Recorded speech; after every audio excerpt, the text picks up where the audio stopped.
ગાંધીનગર શહેરના સેક્ટર 24, 28 અને આદિવાડા વિસ્તારની અંદર ટાઇફોઇડના કેસો જોવા મળી રહ્યા છે. આ ટાઇફોઇડના કેસો દૂષિત પાણી અને ગંદા પાણીના કારણે ફેલાયા હોવાનું પ્રાથમિક માહિતી સામે આવી છે. તેમજ આરઆરની ટીમ દ્વારા ત્યાં આગળ ચેકિંગ હાથ ધરાતા પાણીનું ક્લોરિંગ ના થયું હોવાનું પણ સામે આવ્યું છે.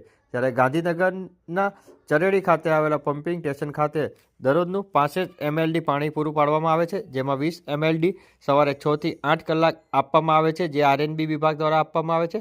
જ્યારે 24 કલાકવાળું પાણી બી 25 mld આરએનબી વિભાગ દ્વારા આપવામાં આવે છે. જો વાત કરવામાં આવે તો 4 તબક્કાની અંદર આ પ્લાન્ટ જે છે તેનું શુદ્ધિકરણ કરવામાં આવે છે. જો વાત કરીએ તો સૌપ્રથમ જે છે નર્મદાના પાણીમાંથી ગેસ અને મોટા રજકણો દૂર કરાય છે.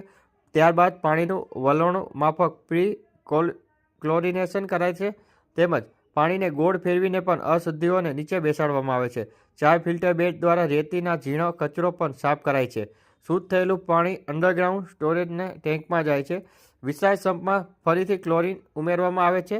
તેમજ ક્લોરિનેશનની માત્રા 2.5 ppm માપ્યા બાદ જ વિતરણ કરાય છે.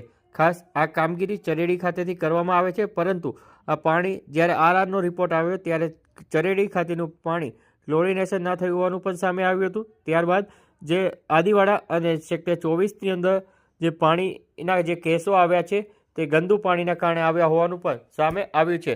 ત્યારે આ જે છે તે પ્લાન્ટના દ્રશ્યો જોવા મળી રહ્યા છે. આ વિડીયો જે છે તે 4 જાન્યુઆરીના બપોરના 12 વાગ્યાના છે.